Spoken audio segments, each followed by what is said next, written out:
નમસ્કાર, આપ જોઈ રહ્યા છો ઇન્ડિયા ન્યૂઝ ગુજરાત. આપની સાથે હું છું જેનિશા અને સમાચારની શરૂઆત કરીએ તો કચ્છની વાત કરીએ તો કહી શકાય કે કચ્છ પહેલાથી જ રહસ્યનો કહી શકાય ખજાનો ત્યાં રહેલો છે. ત્યારે લિગ્નાઇટ ખાણમાં અત્યાર સુધીના સૌથી મોટા સાપના અવશેષો મળી આવ્યા છે.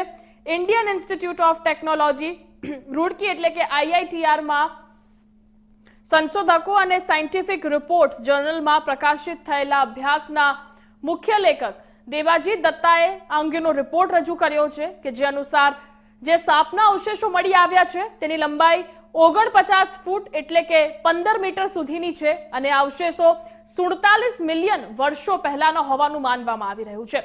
સાપની કરોડરજ્જુના 27 જેટલા અવશેષો બહાર કાઢવામાં આવ્યા છે. તેને વાસુકી ઇન્ડેક્સ નામ આપવામાં આવ્યું છે. ઓડિશાની રૂડકી આઈઆઈટીના બે નિષ્ણાંત સંશોધકો દેવાજીત દત્તા અને સુનિલ બાજપેયી દ્વારા કચ્છના પાંદરોમાં લિગ્નાઇટ ખાણમાંથી વાસુકીના અવશેષો મળ્યા હોવાનું જાહેર કરતો એક સંશોધન સાયન્સ જર્નલ સાયન્ટિફિક રિપોર્ટ્સમાં પ્રકટ કરવામાં આવ્યું છે. સમગ્ર વિશ્વનું આ બાબતે ધ્યાન ખેંચાયું છે. તો આ બંને પેલિયોન્ટોલોજિસ્ટ ભૂતકાળમાં નામશેષ થઈ ગયેલી સજીવ સૃષ્ટિના અશ્મિઓને ખોદકામ કરીને શોધી રહ્યું છે. તેનું વૈજ્ઞાનિક ઢબે પરીક્ષણ કરીને લાખો કરોડો વર્ષ પૂર્વે કેવા પ્રકારની સજીવ સૃષ્ટિ વિકસેલી હશે તેનો અભ્યાસ કરે છે. जो अवशेष मिले हैं बेसिकली साइंटिफिक नेम उसका वासुकी इंडिकस है और इसको डिस्कवर किया है आईआईटी रुड़की के प्रोफेसर्स ने प्रोफेसर सुनील वाजपेयी करके उनकी टीम ने इसको डिस्कवर किया. इनिशियली 2005 में स्टार्ट किया गया था और 2019 में उन्होंने जब उसमें से सेडिमेंट्स निकाले और सारा चेंज किया, उसको करा एनालिसिस किया, तो उसके हिसाब से उनको लगा कि this is a big snake, एक बड़ा स्नेक का फॉसिल है और इसका साइज़ जो है वो एनाकोंडा और जो पाइथन है जो आज के टाइम से उससे भी बड़ा है.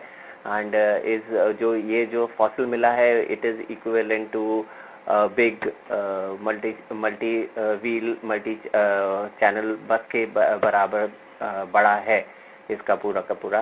अब ये जो फॉसिल मिला है उसके अंदर उन्हें करीबन 27 वर्टिब्रास मिले हैं वर्टिब्रास और उनको क्लीन करने के बाद में उसके साथ में हमको जब उसको अच्छे से क्लीन करा गया तो उसको द फॉसिल्स जो उसके मिले हैं रिमेन्स वो पूरे के पूरे हमको बताते हैं कि ये आपका स्नेक का फॉसिल है. और ये जब 47 मिलियन ईयर्स जब हुआ था तो उस टाइम पर हमको जब 47 मिलियन ईयर्स पहले ये मिला तो उस टाइम पे बहुत कंड्यूसिव इन्वायरमेंट था और वो इन्वायरमेंट इतना अच्छा था कि ये लोग इतना बड़े फैल सके, इतने अच्छे से ग्रो हो सके और उसके साथ में इन्होंने वहाँ पे अडेप्टिव एनवायरनमेंट था. साथ में इसके फॉसिल्स के साथ में हमको फिश के फॉसिल्स भी मिले हैं कुछ.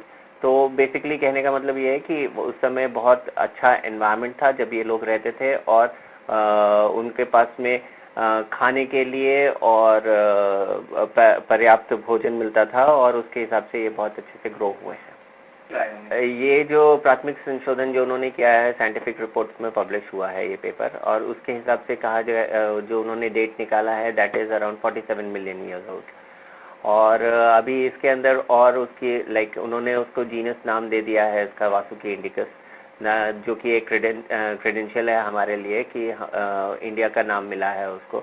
और वासुकी जो शिवजी का स्नेक शिवजी के गले में जो सर्प है उसके हिसाब से उसका नाम दिया गया है. तो वो एक और बहुत अच्छी उपलब्धि है हमारे लिए.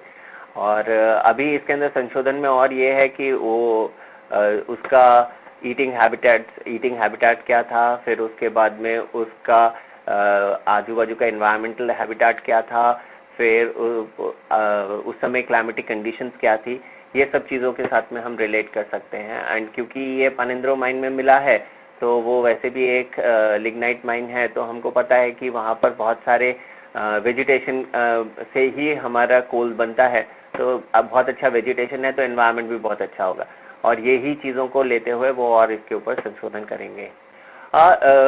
वी कैन रिलेट कि यहाँ का क्लाइमेट और उस समय वहाँ का जो डिपोजिशन क्लाइमेट है तो ओवरऑल जो अर्थ के ऊपर उस समय 47 मिलियन ईयर्स के पहले जो क्लाइमेट था वो एक बहुत कंड्यूसिव क्लाइमेट था, उसके साथ में रिलेट कर सकते हैं. बहुत ज़्यादा वेजिटेशन थी जो एनिमल या हैबिटेट था वो बहुत अच्छा था और एनिमल लाइफ ग्रो कर रही थी and it was growing to a massive size. ये इस तरह से हम उसको रिलेट कर सकते हैं वहाँ पर।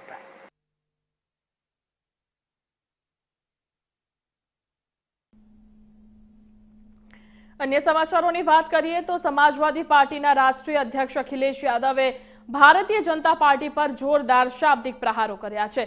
शुक्रवारे यूपी में प्रथम तबक्कानी 8 બેઠકો पर मतदान थयुं तो समाजवादी पार्टीना राष्ट्रीय अध्यक्ष अखिलेश यादवे भारतीय जनता पार्टी पर जोरदार शाब्दिक प्रहारो कर्या छे। यूपीना पूर्व CMA social media site x पर लख्युं के बीजेपीनो पहलो दिवस फर्स्ट शो फ्लॉप रह्यो छे।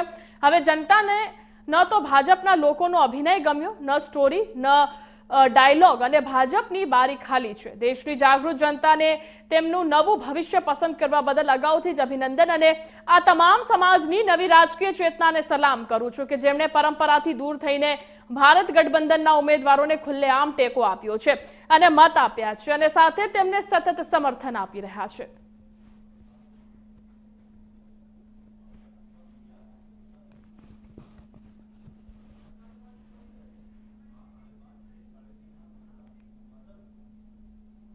तो केंद्रीय संरक्षण प्रधान राजनाथ सिंह जाहिर सभा ने संबोधित करी हती। जवाहरलाल नेहरू कहता हता के अमे देशमांथी गरीबी खत्म करीशुं। राजीव गांधी पण कहता हता के अमे देशमांथी गरीबी खत्म करीशुं। अने इंदिरा गांधी पण कहता हता के अमे देशमांथी गरीबी खत्म करीशुं। त्यारे वडाप्रधान मोदीए 25 करोड़ गरीबोने गरीबी रेखामांथी बहार लाववामां सफल थया छे। बराबर पंडित जवाहरलाल नेहरू कहते रहे कि हम पॉवर्टी को समाप्त करेंगे इस देश से। इंदिरा जी भी कहती रही कि हम पॉवर्टी को इस देश से समाप्त करेंगे।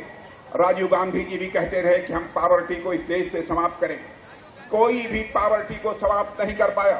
इंडिपेंडेंट इंडिया में पहली बार हमारे प्राइम मिनिस्टर नरेंद्र मोदी जी ने 25 करोड़ लोगों को पॉवर्टी लाइन से बाहर करने में कामयाबी हासिल। तो भाजपा राष्ट्रीय अध्यक्ष जेपी नड्डा जाहिर सभा ने संबोधित करी हती। ते दरमियान एक बाजू तमे जोई रह्या छो के यूडीएफ अने एलडीएफ शुं करी रह्या छे। बंने विभाजनकारी राजनीति करे छे, बंने हिंसानी राजनीतिने समर्थन आपे छे। बीजी तरफ वडाप्रधान मोदी सरकारना नेतृत्वमां आत्मनिर्भर भारत पर भार आपी रह्या छे अने विकास माटे नवी नीतिओ बनावी रह्या छे। You have to select between the parties. On one hand, you find UDF and LDF. Both what they have done, both have propagated the politics of destruction. Both have propagated the politics of division. And both have supported the politics of violence and politics of blood. On the other hand, you find the leadership of Bharatiya Janata Party, which is a leadership where we are trying to see to it that God's own country, Kerala, should develop and come forward. Where we believe that under the leadership of Prime Minister Modi, India should become self-reliant, Atmanirbhar Bharat. And because of that, the policies undertaken by Prime Minister Modi is for the development and for infrastructure. If I talk about infrastructure, I would like to share with you that within 1 year, this year itself, for roads, for highways, for Grameen Sadak, and for airways and for railways, 10 lakh crore rupees are being spent for the infrastructure, 10 lakh crore rupees in 1 year. The same way, in the past 9 years, 60% of national highways are being constructed. 74 airports have been constructed in last 9 years. And 3,80,000 kilometers of rural roads have been built. 3,80,000 roads. You will be happy to share, I will be happy to share with you, 10 years back, India was considered to be a fragile economy. India was considered to be an economy which did not have any stability. Today, under the leadership of Prime Minister Modi, India, which was on the 11th largest economy, has taken a long leap and now India is the 5th largest economy of the world, 5th largest economy. Here I would also like to share and request you that you elect C. Krishna Kumar and make Prime Minister Modi the Prime Minister for the 3rd time, and India will become the 3rd largest economy in the world. That સમાચાર પર આગળ વધીએ તો મહેસાણા લોકસભા બેઠક ઉપરથી કોંગ્રેસમાંથી ચૂંટણી લડી રહેલા રામજી ઠાકોર શુક્રવારે પોતાના તલેટી ગામથી ટ્રેક્ટર ચલાવી કલેક્ટર કચેરી ફોર્મ ભરવા માટે નીકળ્યા હતા। ટ્રેક્ટર ઉપર બેસીને કલેક્ટર કચેરી પહોંચેલા કોંગ્રેસના સિનિયર આગેવાનો અને નેતાઓએ મહેસાણા બેઠક કોંગ્રેસના ફાળે જશે તેવું સ્પષ્ટપણે જણાવ્યું હતું। મહેસાણા લોકસભા બેઠક ઉપર ભાજપે હરી પટેલને મેદાને ઉતાર્યા છે, ત્યારે કોંગ્રેસે પણ હરીની સામે રામને ચૂંટણી જંગમાં ઉતારી દીધા છે। અમારા પ્રદેશના મોવડી મંડળ ભારતીય રાષ્ટ્રીય કોંગ્રેસ અને ઇન્ડિયા ગઠબંધન દ્વારા જ્યારે એક સામાન્ય પરિવારમાંથી હતા એક ખેડૂત પરિવારને દીકરાને અને સમાજ સેવાની ટિકિટ આપી છે, ત્યારે સમગ્ર મહેસાણાની જનતા રામજી ઠાકોરની સાથે છે અને વિજયના આશીર્વાદ સાથે અહીંયા ફોર્મ ભરવા માટે આવ્યો છું। ખાસ આજે ટ્રેક્ટર લઈને આજે ફોર્મ ભરવા આવ્યો છો, શું કારણ? 100% કે અહીંયા હું પોતે ખેડૂત છું એટલે ખેડૂતનો અવાજ બનવા માટે હું ટ્રેક્ટર લઈને આવ્યો છું। કેટલી જીતની આશા છે, કેટલા મતથી? આ વખતે મહેસાણામાં રેકોર્ડ બ્રેક થવાનું છે। મહેસાણામાં કોઈ ધાર્યું નહીં હોય એવું પરિણામ આવવાનું છે। 1 લાખથી વધુ મત અમે રામજી ઠાકોર જીતવાનો છે। રામજીભાઈ, પાઘડી ઉતારી સમાજના ઉત્થાન માટે શું કહેવાનું? 100% મેં સમાજમાં 25 વર્ષથી હું સામાજિક સંસ્થા સાથે જોડાયેલો છું। સમાજના તમામ પ્રશ્નો સાથે લડેલો છું અને સમાજને અવાજ બનેલો છું, ત્યારે મને ભરોસો છે કે મારો સમાજ મને વિજય બનાવશે। પાઘડી કેમ ઉતારવાની ફરજ પડી? સાહેબ, મારો પરિવાર જ્યારે ઘરથી ફોર્મ ભરવા નીકળ્યો ત્યારે મેં કરેલા કામો મારા મમ્મી માતાજીએ કહ્યું કે ભાઈ તું ટિકિટ લઈને લડવા જાય છે ત્યારે સમાજ તારી શું અપેક્ષા રાખશે, ત્યારે મેં મારા આત્મવિશ્વાસથી મેં પાઘડી ઉતારી છે। લોકો પાસેથી ફંડ ઉઘરાવવાનો આઈડિયા ક્યાંથી આવ્યો? લોકો સ્વયંભૂ ફંડ ઉતારે છે। લોકોને ખ્યાલ છે કે રામજી ઠાકોર એક સામાન્ય પરિવારમાંથી છે, એક ખેડૂત છે, એટલે સ્વયંભૂ લોકો પોતાના ઈચ્છાથી રામજી ઠાકોર વિજય બનાવવા માટે ફંડ અત્યાર સુધીમાં કેટલો ફંડ મળ્યો છે? અત્યાર સુધીમાં ઘણા બધા ફંડ મળ્યો હોય એ મને ખ્યાલ નથી, પણ કદાચ ઓકળા કે માહિતી આવશે તમને સોશિયલ મીડિયા મેસેજ એવો ફરતો થયો કે 5 1 લાખ ફંડ થઈ ગયું તમારે? કે ખ્યાલ નથી, કદાચ મેં ચૂંટણી વસ્તુ છું એટલે મેં જોયું પણ નથી, પણ લોકોનો પ્રેમ અવિરત વસ્તુ રહ્યો છે, એટલે કહી ના શકાય જ્યાં સુધી રામજી ઠાકોર ચૂંટણી લડશે ત્યાં સુધી આવો અવિરત વરસાદ મળી જશે। अन्य समाचार पर बात करिए तो लोकसभा चूंटणी 2024 पहला तबक्का माटे मतदान पूर्ण थयुं छे। तबक्कामां 21 राज्यों और केन्द्र शासित प्रदेशों 102 बैठकों पर मतदान थयुं छे। पहला तबक्कामां 1600 थी वधु उम्मीदवार मैदाने हता अने आ तबक्कामां 9 केन्द्रीय मंत्री, 2 पूर्व मुख्यमंत्री, 1 पूर्व राज्यपालनुं भाग्य ईवीएम में कैद थयुं छे। मतदान सवारे 7 वाग्याथी शरू थयुं हतुं अने सांजे 6 वागे पूर्ण थयुं छे। पश्चिम बंगाल में सांजे 5 वागे सुधी 77.57% मतदान नोंधाયું કે જે આજે લોકસભા ચૂંટણીના પ્રથમ તબક્કામાં થયેલા રાજ્ય કેન્દ્ર શાસિત પ્રદેશોમાં સૌથી વધુ મતદાન હતું। તો આસામમાં 5 લોકસભા બેઠકો પર ઈવીએમના ખામીના કારણે 150 જેટલા ઈવીએમના સંપૂર્ણ સેટ બદલવાની ફરજ પડી હતી।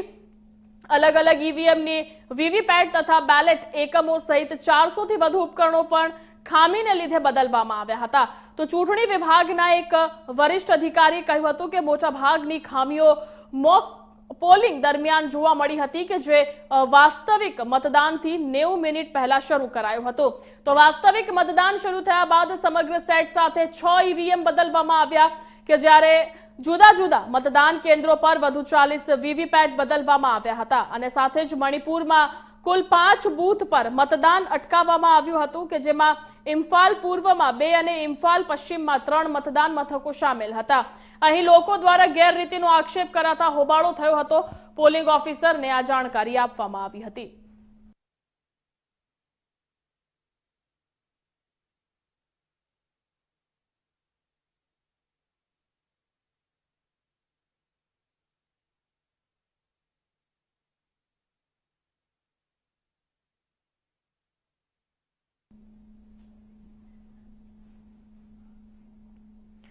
अमरेलीना पूर्व धारासभ्य परेश धानाणीનું નામ રાજકોટ લોકસભા સીટમાં જાહેર થતા જ રાજકોટ શહેર કોંગ્રેસ દ્વારા પરેશને હરખભેર વધાવવામાં આવ્યા હતા અને આજે રોજ લોકસભા રાજકોટ કોંગ્રેસ ઉમેદવાર પરેશ ધાનાણી દ્વારા ઉમેદવારી પત્ર ભરવામાં આવ્યું હતું અને ત્યારે સવારથી જ પરેશ ધાનાણી દ્વારા પહેલા જે છે વિશ્વકર્મા મંદિરમાં શીશ નમાવીને અને આશીર્વાદ લઈને તેઓ કલેક્ટર કચેરીએ પહોંચ્યા હતા ઉમેદવારી પત્ર ભરવા માટે। સૌરાષ્ટ્રના પાટનગર એવા રાજકોટમાં સૌ પત્રકાર ભાઈઓનો હૃદયથી આભાર માનું છું। પ્રજાની પીડાને, લોકોની વેદનાને વાચા આપનારા આપ સૌ સાથીઓ સહકાર આપ્યો છે, આપો છો અને આપતા રહેશો એવો મને સંપૂર્ણ વિશ્વાસ છે। આજ રાજકોટના રણ મેદાનમાં સંસદ સભ્ય બનવા નહીં, જનસામાન્યના સ્વાભિમાનને સલામ કરવા માટે આ રાજકોટની ભૂમિ ઉપર હું આવ્યો છું। આ રાજકોટના રણ મેદાનમાં ભારતીય જનતા પાર્ટીના અહંકારને ઓગાળવા માટે હું આવ્યો છું। મને સંપૂર્ણ વિશ્વાસ છે રાજકોટના જનજનનું સ્વાભિમાન જાગશે। 100 સમસ્યાઓથી પીડાતી ગુજરાતની પ્રજા આ રાજકોટના રણ મેદાનમાં એક મંચ ઉપર આવશે અને લોકોની સમસ્યાઓના નિવારણને બદલે લોકોને સમસ્યાઓમાં ધકેલનારી આ ભારતીય જનતા પાર્ટીની સરકારને સબક શીખવાડવા આખું રાજકોટ એક થઈને મતદાન કરશે।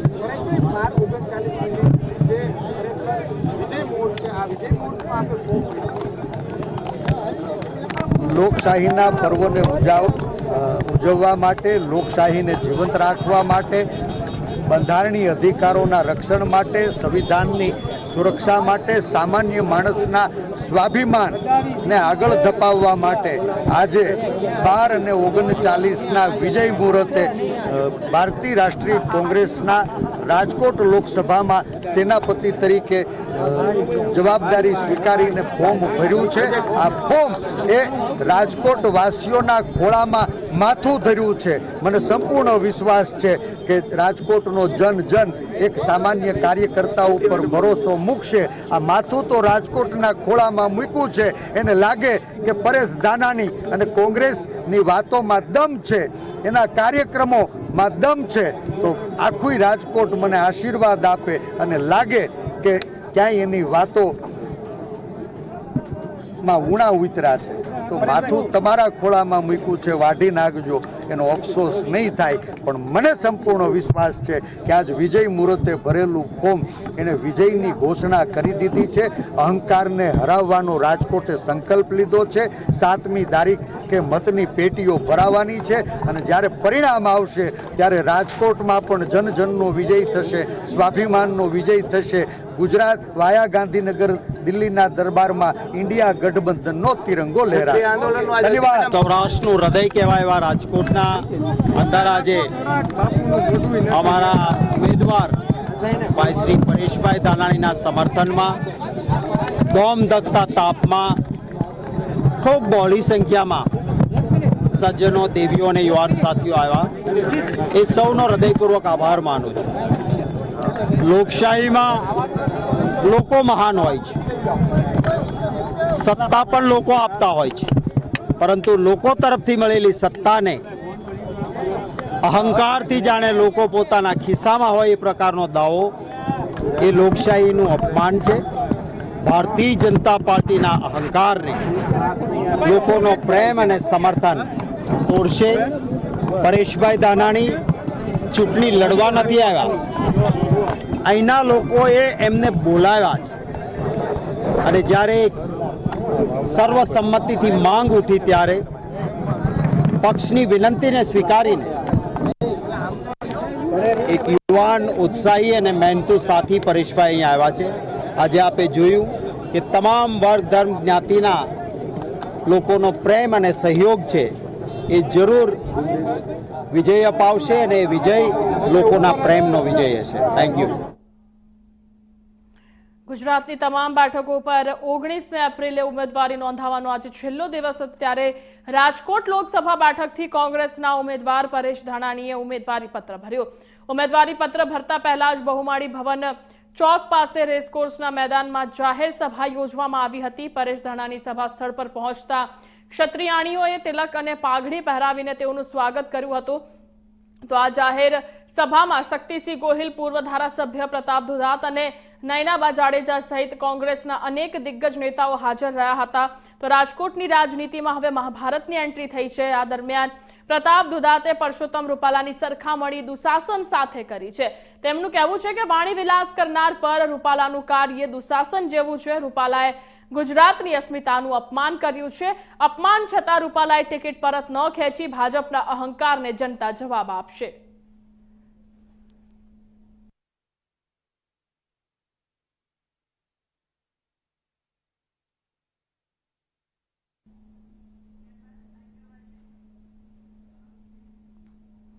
તો નેશનલ કોન્ફરન્સના નેતા ઉમર અબ્દુલ્લાએ કહ્યું કે ઓગસ્ટ 2019 પછી આ પહેલીવાર છે કે અહીં લોકસભાની ચૂંટણી થઈ રહી છે। ત્યારે ભાજપે કાશ્મીરની તમામ સીટો પર પોતાના ઉમેદવારો ઉભા રાખ્યા છે।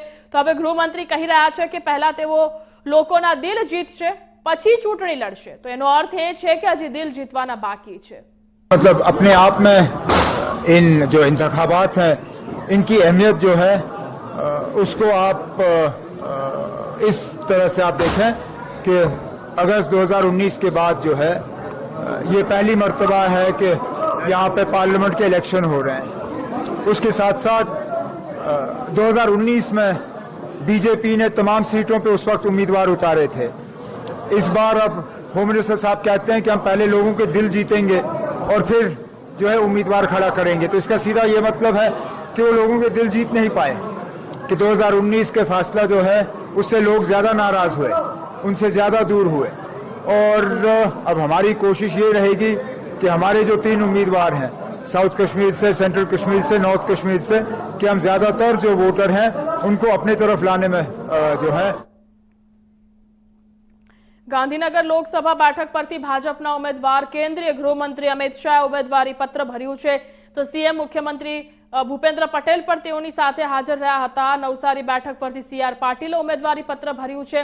ત્યારે રાજકોટ બેઠક પરથી કોંગ્રેસના ઉમેદવાર પરેશ ધાનાણીએ પણ ઉમેદવારી ફોર્મ ભર્યું છે। ફોર્મ ભર્યા બાદ અમિત શાહે કહ્યું કે મારા માટે આ ગૌરવની વાત છે કે આ બેઠક પર પીએમ મોદી પોતે મતદાતા છે। ગાંધીનગર બેઠકના મતદાતાઓને અપાર પ્રેમ મને આપ્યો છે। ત્યારે ગુજરાતમાં ભાજપની સરકાર ઘણા કાર્યો કર્યા છે।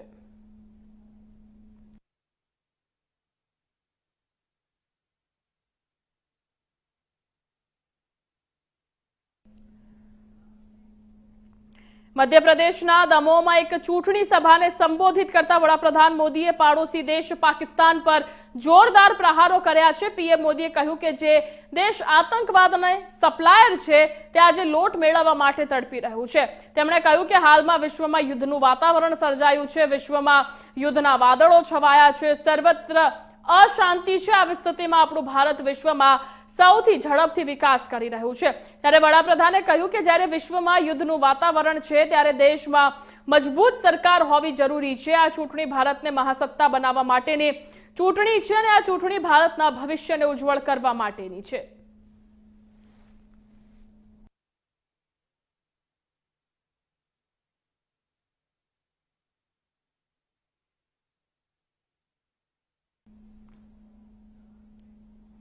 રાજ્યમાં કાળઝાળ ગરમીથી આંશિક રાહત મળે તેવા અણસાર વર્તાઈ રહ્યા છે। પવનની દિશા બદલાતા ગરમીમાં ઘટાડો થશે। 24 કલાક બાદ તાપમાનમાં 2 થી 3 ડિગ્રીનો ઘટાડો નોંધાશે। આગામી 24 કલાકમાં સૌરાષ્ટ્રમાં હીટવેવની આગાહી કરવામાં આવી છે। પોરબંદર, જૂનાગઢ અને ભાવનગરમાં હીટવેવની આગાહી કરવામાં આવી છે। એટલું જ નહીં, સૌરાષ્ટ્રમાં તો ગરમીનું યલો એલર્ટ પણ આપવામાં આવ્યું છે। અમદાવાદ અને ગાંધીનગરમાં તાપમાન 41 ડિગ્રી આસપાસ નોંધાયું છે। ગરમી અને ભેજના કારણે દરિયાઈ વિસ્તારોમાં અસર અનુભવાઈ રહી છે। ગઈકાલે અમરેલીમાં સૌથી વધુ 44 ડિગ્રી તાપમાન નોંધાયું હતું અને હવામાન વિભાગે આગાહી કરવામાં આવી છે કે પશ્ચિમી પવનો ફૂંકાવાથી વાતાવરણમાં ભેજ રહેશે।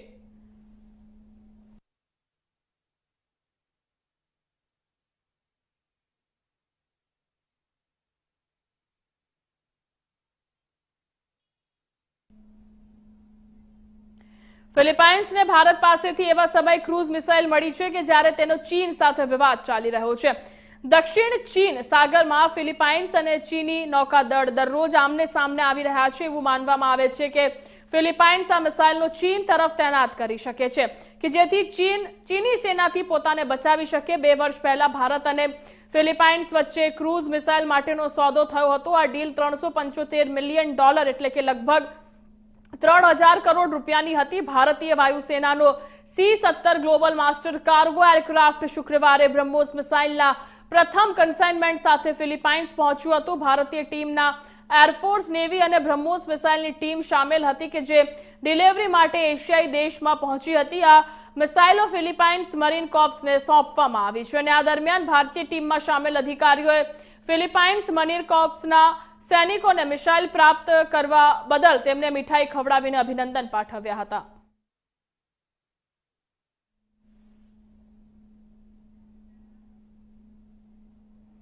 લોકસભાના પ્રથમ તબક્કામાં 21 રાજ્યો અને કેન્દ્ર શાસિત પ્રદેશોની 102 બેઠકો પર મતદાન શરૂ થયું હતું। તો સીટોની દ્રષ્ટિએ આ સૌથી મોટો તબક્કો હતો। મતદાન સાંજે 6 વાગ્યા સુધી ચાલુ હતું અને પીએમ મોદીએ વોટિંગ પહેલા વોટ આપવાની અપીલ કરી હતી। તેમણે હિન્દી, તમિલ, મરાઠી સહિત 5 ભાષાઓમાં ટ્વીટ કરીને વોટર ટર્નઆઉટ એપ મુજબ બંગાળમાં સવારે 9 વાગ્યા સુધી સૌથી વધુ મતદાન નોંધાયું હતું।